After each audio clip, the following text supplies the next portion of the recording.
just installed this 9-hole mini golf course in someone's backyard. I want to share with you a few tips, so if you're thinking about doing something like this, of what you should do. If you're thinking about installing artificial grass in your backyard, here's my first tip.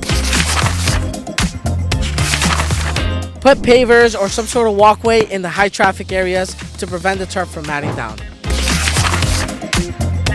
Installing artificial grass in your backyard, this is an easy add-on. Get a few pavers, set a little perimeter for where your cornhole board is going to be, space out 27 feet from front to front, and now you have a cornhole area. If you're looking to install a putting green in your backyard and you want to add some undulation to make it less boring, well, here you go.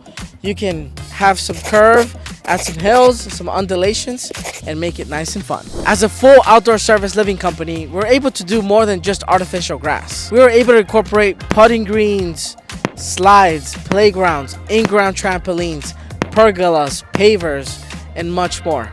It is super important to take into your lifestyle when creating a nice design, so that way we can create the space, your activities. Have you been thinking of something to get your kids outside more and get off their tablet all day? Well, you should consider installing an in-ground trampoline. It is fun, safe, and easy to install.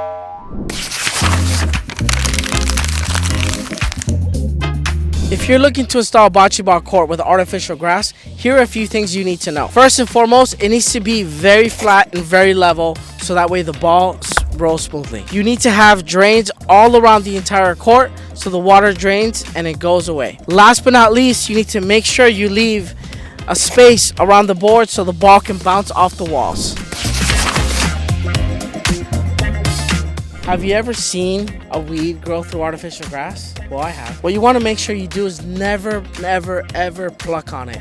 If you pluck on it, what's going to happen is it's going to drop another seed that's going to reproduce and it's going to create a bigger problem. So what you want to do is you want to spray it with some Roundup. You're going to have to spray it a few times depending on what type of weed it is. This weed in specific is a nut grass, and it goes down underneath about 7 to 8 inches. Don't be discouraged if you spray it and it comes back up again. It's going to come up like 3 to 4 times before it finally dies out. I am kneeling on top of a drain box. I'm always talking about the importance of having proper drainage, but because of the way this property is sloped this way, we want to make sure we don't get any water going towards the house. This drain here is going to catch the water and take it all the way out.